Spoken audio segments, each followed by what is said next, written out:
L'Assemblée nationale a donc adopté la proposition de loi sur la fin de vie pour la deuxième fois.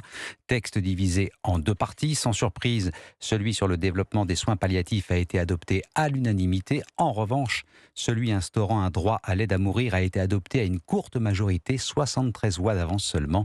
Il légalise le suicide assisté et l'euthanasie sous certaines conditions.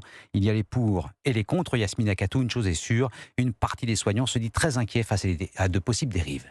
Oui, certains critères d'accès au suicide assisté inquiètent les médecins. Souffrir d'une maladie grave et incurable en phase avancée avec pronostic vital engagé. Ces conditions sont trop floues, dit Ségolène Perrucchio, présidente de la Société française de soins palliatifs. Pour la médecine, énormément de maladies sont incurables. Aujourd'hui, le diabète est incurable, l'hypertension est incurable. Les patients insuffisants rénaux en phase terminale, c'est des dizaines de milliers de personnes.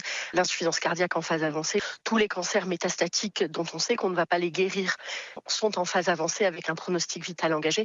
Donc ça représente des centaines de milliers de personnes. Si le texte est un jour adopté, les critères pourraient encore s'élargir, prévient le médecin. Tous les pays qui ont légalisé une forme d'aide à mourir élargissent pour leurs critères d'accès.